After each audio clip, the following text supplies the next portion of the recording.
कहते हैं अगर किसी इंसान की वक्त से पहले मौत हो जाए तो उसकी जो आत्मा है, उसकी जो रूह है, वो भटकती है। हालांकि कुछ लोग ऐसी बातों पर यकीन नहीं करते हैं। उनका मानना है कि आत्मा, रूह, भूत, चुड़ैल या प्रेत ऐसी कोई भी चीज़ एग्जिस्ट नहीं करती है। लेकिन वहीं कुछ ऐसे भी लोग हैं जो ऐसी बातों पर यकीन करते हैं। उनका मानना है कि आत्मा, रूह, भूत, चुड़ैल या प्रेत ऐसी चीज़ें होती हैं और ऐसी चीज़ें एग्जिस्ट भी करती हैं। अब आप सोच रहे होंगे कि ये सारी बातें मैं क्यों बता रहा हूँ, आज की कहानी से इसका क्या ताल्लुक़ है दोस्तों। आज जो कहानी है वो कहानी एक ऐसे मासूम बच्चे की है जो मरने के बाद भी अपने कातिल तक पहुंचता है। ना सिर्फ पहुंचता है बल्कि उसको हवालात के पीछे भी करवाता है। और जितने भी लोग इस कहानी से ताल्लुक़ रखते थे, जब इस घटना के बारे में वो लोग सुनते हैं, जानते हैं, वो लोग सोचने पर मजबूर हो जाते हैं कि ऐसा कैसे हो सकता है। तो सीधे मैं आपको कहानी सुनाता हूँ, बल्कि ये एक सच्ची घटना है। ये सच्ची घटना मध्य प्रदेश के ग्वालियर की है। ग्वालियर शहर का एक थाना थाटीपुर थाना, और इसी थाटीपुर थाना क्षेत्र में एक इलाका है जिसका नाम तराई माई इलाका है। इस तराई माई इलाके में एक परिवार रहा करता था। परिवार में कुल 4 सदस्य, पति, पत्नी और 2 बच्चे। जो पति थे ध्यान सिंह राठौर, मध्य प्रदेश पुलिस में कांस्टेबल के पद पर इनकी घर से कुछ दूरी नहीं बल्कि ठीक ठाक दूरी पर इनकी पोस्टिंग होती है और वहाँ ये कांस्टेबल के पद पर तैनात होते हैं। और इनकी जो पत्नी थी ज्योति राठौर, ये भिंड की रहने वाली थी। और इन दोनों की शादी 2017 में बड़े ही धूमधाम से होती है। और शादी के कुछ सालों बाद इनको एक बच्चा होता है जिसका नाम जतिन उर्फ सनी। फिर दूसरा बेटा होता है जिसका नाम मोनू होता है। तो कुल 4 लोगों की ये फैमिली थी। सब कुछ ठीक ठाक चल रहा था इस परिवार में, कोई दिक्कत थी नहीं। जीवन बहुत अच्छे से गुजर रहा था। देखते देखते 2023 आ जाता है। अच्छा, जो ध्यान सिंह राठौर थे, चूँकि घर से दूरी होने की वजह से अपने पत्नी और बच्चों के साथ नहीं रह पाते हैं। ये जहाँ इनकी पोस्टिंग होती है वहाँ रहते हैं और घर पर सिर्फ पत्नी और इनके जो दोनों बच्चे थे वो रहते थे। ये कभी कभी आया करते थे, हफ्ते में या 15 दिन पर। धीरे धीरे वक्त बीतता है और वक्त बीतने के कुछ सालों बाद जो ध्यान सिंह राठौर की पत्नी थी, यानी कि जो ज्योति राठौर थी, वो अपने पति से कहती हैं कि देखो, मेरा घर में पड़े पड़े मैं बोर हो जाती हूँ, उधर तुम नौकरी पर चले जाते हो और मैं सोच रही हूँ कि अच्छा, इनका एक बिज़नेस था, प्लास्टिक का कुछ कारोबार था।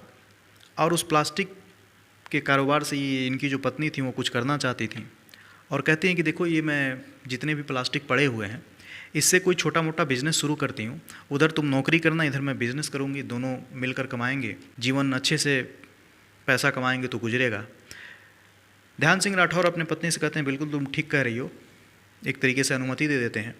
और ये अपने घर में एक छोटे से कमरे में उस प्लास्टिक की दुकान एक खोलती है ज्योति राठौर और प्लास्टिक का कारोबार शुरू कर देती है। सब कुछ ठीक चल रहा था।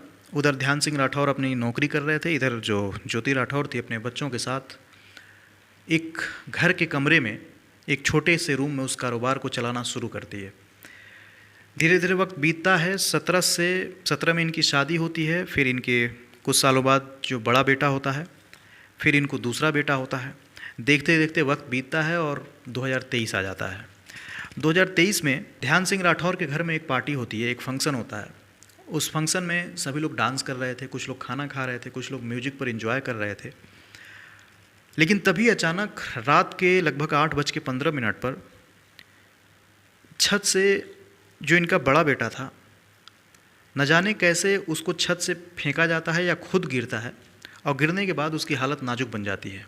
यानी कि वो छत से कैसे गिरा, किसी को कोई कानो कान खबर नहीं होती है और गिरने के बाद उसकी हालत नाजुक बन जाती है। चूँकि वो 3 साल का था, तो जो पार्टी जो इतने धूमधाम से चल रही थी, लोग इतने खुश थे, वो अचानक खुशियाँ मातम में बदल जाती हैं। फ़ौरन उस बच्चे को उठाया जाता है और पास के अस्पताल में भर्ती कराया जाता है।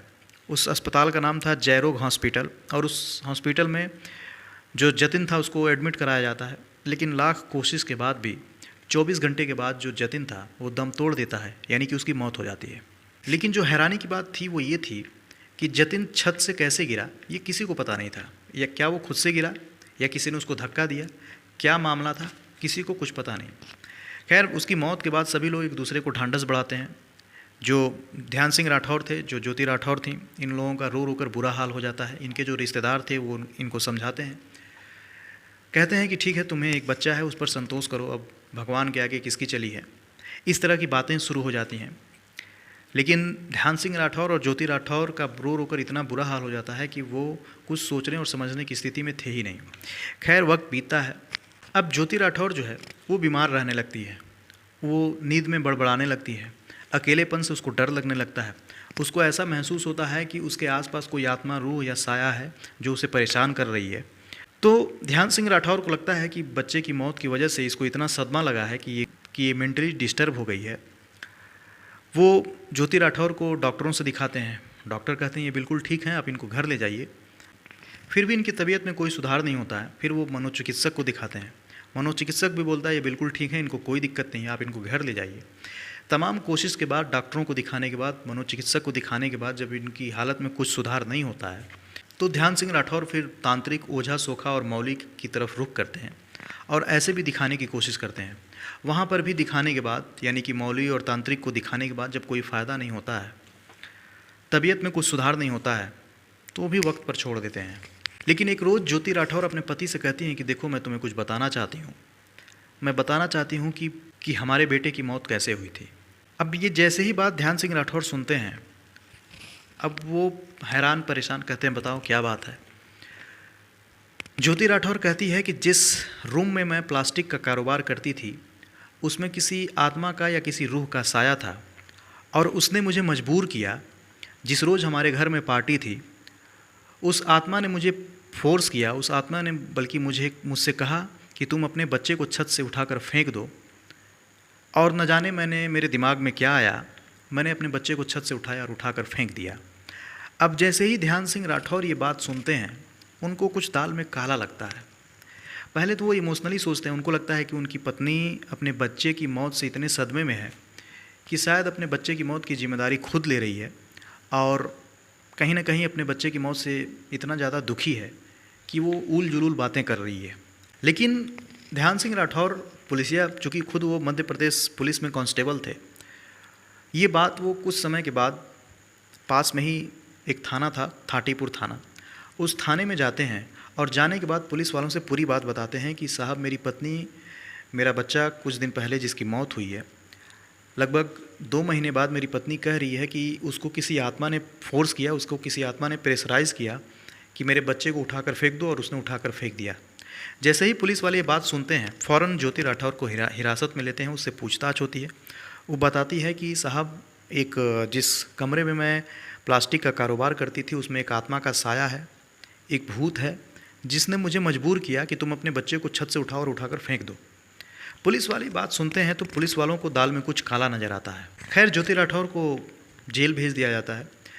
जेल में जाने के बाद भी वहाँ भी इसका प्रॉब्लम दूर नहीं होता है। ये नींद में बड़बड़ाने लगती है, नींद में अचानक चिल्लाने लगती है, इसको अकेलेपन से डर लगता है। आसपास अगर कोई 1 या 2 व्यक्ति ना हो तो ये बहुत ज़्यादा डर जाया करती थी। बार बार कहती थी इसके आसपास कोई भूत है, कोई प्रेत है, कोई चुड़ैल है, कोई आत्मा है। चूँकि जो कैदी थे, जो जेल में अन्य जो महिला कैदी थीं, इसकी आवाज़ करने से, इसके चिल्लाने से, इसके चीखने से वो डर जाया करती थी, वो उठ जाया करती थी।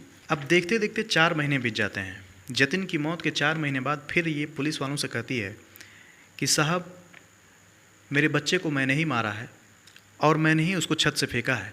जैसा कि मैंने बताया कि आत्मा ने मुझे फोर्स किया, आत्मा ने मुझे एक तरीके से उकसाया कि तुम अपने बच्चे को उठाओ और उठाकर फेंक दो। लेकिन पुलिसिया जब अपने अंदाज में पूछताछ करती है, जब इसकी पूरी इंक्वायरी करती है, इसके जब कॉल डिटेल निकलवाए जाते हैं, तो मामला कुछ और ही निकल कर आता है। और ये मामला इतना भयानक था कि इसको जिसने भी सुना सबके होश उड़ जाते हैं। चूँकि जो ज्योति राठौर और ध्यान सिंह राठौर का जो बच्चा था जतिन, वो ज्योति राठौर के सपने में आता था और अपनी माँ को मजबूर कर दिया। वो सपने में अपने माँ को डराता था, धमकाता था और कहता था कि तुम दुनिया के सामने इस बात को कबूल करो कि तुमने मुझे छत से फेंका है, ना सिर्फ फेंका है बल्कि तुमने मेरी हत्या की है। अब ज्योति राठौर पहले तो ये बात छुपाती है, उसे लगता है कि ये सपना है, ठीक हो जाएगा, कुछ दिन बाद सपने आने बंद हो जाएंगे। लेकिन जैसे जैसे वक्त बीतता है, जब ये बात अपने पति से नहीं बताती है, लोगों से नहीं बताती है, इसका तबीयत ख़राब होने लगता है। किसी तरह जतिन की मौत के 2 महीने बाद ये अपने पति से बताती है कि आत्मा ने मुझे मजबूर किया और मैंने अपने बच्चे को उठाकर फेंका। लेकिन इसने आधा अधूरा सच बताया था। इसने पूरी सच्चाई नहीं बताई थी। फिर जब 4 महीने बीतते हैं, जब ये जेल में होती है, जेल में जाने के बाद पुलिस वालों से फिर एक बार कहती है कि मैंने अपने बच्चे को मारा है। और पुलिस जब इसकी कॉल डिटेल निकलवाई जाती है, पूरी जांच पड़ताल की जाती है, तो मामला इतना भयानक था, इतना संगीन था कि जिसने भी सुना सबके होश उड़ गए। क्योंकि जिस रूम में ये प्लास्टिक का कारोबार किया करती थी, अच्छा, जहाँ इसका घर था उसके ठीक पड़ोस में एक परिवार रहा करता था, और उस परिवार में एक लड़की थी जिसकी शादी कहीं हुई थी, और उसका पति अपने ससुराल आता था। यानी कि उस परिवार का जो दामाद था, बगल में घर होने की वजह से उस दामाद का इसके घर आना जाना शुरू हो जाता है। उस व्यक्ति का नाम होता है उदय इंदौरिया, और उदय अपने ससुराल आया करता था, और ससुराल आने जाने से उसकी नज़र ज्योति राठौर पर पड़ती है।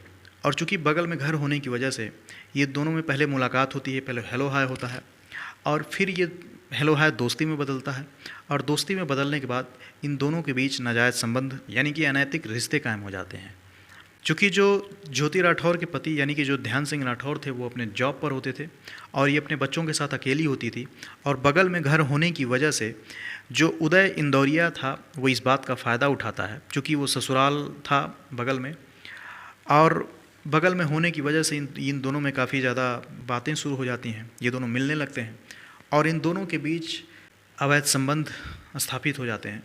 लेकिन जिस दिन 28 अप्रैल 2023 को, जिस दिन ध्यान सिंह राठौर के घर में फंक्शन था, उस दिन लगभग 8:15 पे जो बड़ा बेटा यानी कि जो ध्यान सिंह राठौर का बड़ा बेटा था जतिन उर्फ सनी, वो छत से गिरता है।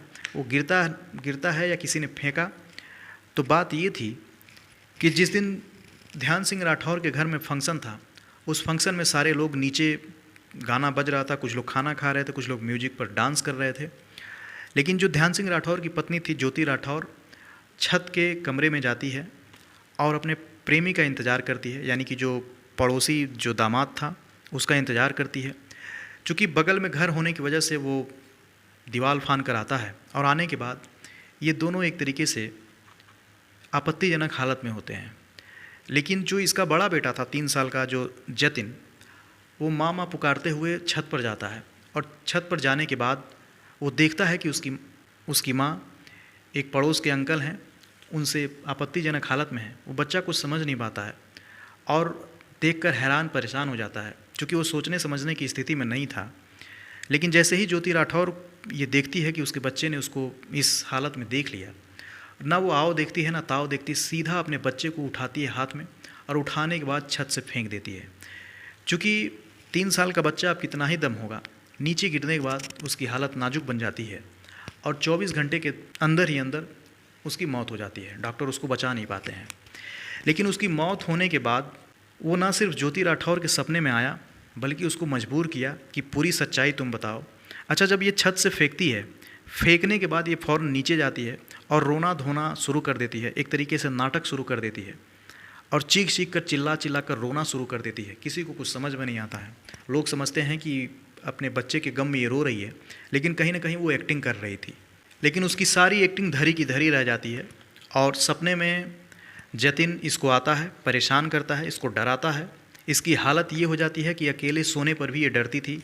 आसपास इसको 1 या 2 लोगों की ज़रूरत पड़ती थी सोने के लिए। ये नींद में बड़बड़ाती थी, इसको हमेशा डर सताया रहता था। ये इसकी नींद एक तरीके से हराम हो जाती है, और वो अपने माँ से कहता है कि ना तुम जुल्म को कबूल करो, बल्कि तुम इस बात को मानो। हालांकि ये पूरी कोशिश करती है कि ये ना बताए, क्योंकि अगर ये बताएगी तो पुलिस पकड़ लेगी। लेकिन बहुत कोशिश करने के बाद जब इसकी हालत बिगड़ने लगती है, इसका तबीयत बहुत ज़्यादा ख़राब होने लगता है, फिर ये बताती है अपने पति से। जैसे ही ये बताती है, इसके तबीयत में कुछ सुधार होता है, लेकिन ये पूरी बात नहीं बताती है। फिर जतिन इसके सपने में एक बार फिर आता है और बताता है कि तुम पूरी बात बताओ कि उस रोज़ उस रात क्या हुआ था। खैर, इस पुलिस वाले भी अपने तरीके से इस केस की जांच करते हैं, और जांच में जो खुलासा होता है वो अपने आप में इतना संगीन था, इतना ख़तरनाक था कि जिसने भी सुना सब लोग सोचने पर मजबूर हो गए कि एक माँ सिर्फ अपनी हवस मिटाने के लिए अपने बच्चे की जान ले लेती है। खैर, पुलिस वालों ने ध्यान सिंह राठौर को भी शाबाशी दिया। उन्होंने अपनी सूझबूझ से पुलिस में कंप्लेन कराया। ना सिर्फ कंप्लेन कराया, एक कातिल को हवालात तक पहुंचाया। ज्योति राठौर अभी जेल में है। आगे की जो कार्रवाई है वही चल रही है। लेकिन ज्योति राठौर के इस कदम से उसके दोनों बच्चे अनाथ हो गए, बल्कि उनके सर से माँ का साया उठ गया, और उसकी इस गंदी हरकत की वजह से दोनों बच्चे अनाथ हो गए। लेकिन ध्यान सिंह राठौर ने अपनी सूझबूझ का परिचय दिया, उसको जेल की सलाखों तक पहुंचाया, और वो अभी भी इस बात पर पूरा जोर दे रहे हैं कि आगे जो भी कार्रवाई होगी भी कि इसको कड़ी से कड़ी सज़ा मिले और उनको और उनके बच्चे को इंसाफ मिल सके। लेकिन दोस्तों, इस कहानी को जिसने भी सुना, किसी को यकीन नहीं हुआ कि कैसे एक बच्चा मरने के बाद भी सपने में आता है, ना सिर्फ कातिल को पकड़वाता है, बल्कि पूरी कहानी सामने निकल कर आने के बाद लोग हैरान हो जाते हैं, परेशान हो जाते हैं कि कैसे एक आत्मा, कैसे एक मासूम बच्चे की आत्मा, उसकी जो रूह है, सपने में आती है और कातिल को पकड़वाती है। तो आज कहानी में इतना ही। आप लोग भी सतर्क रहें, अपना ख्याल रखें, अपने लोगों का ख्याल रखें। नमस्कार।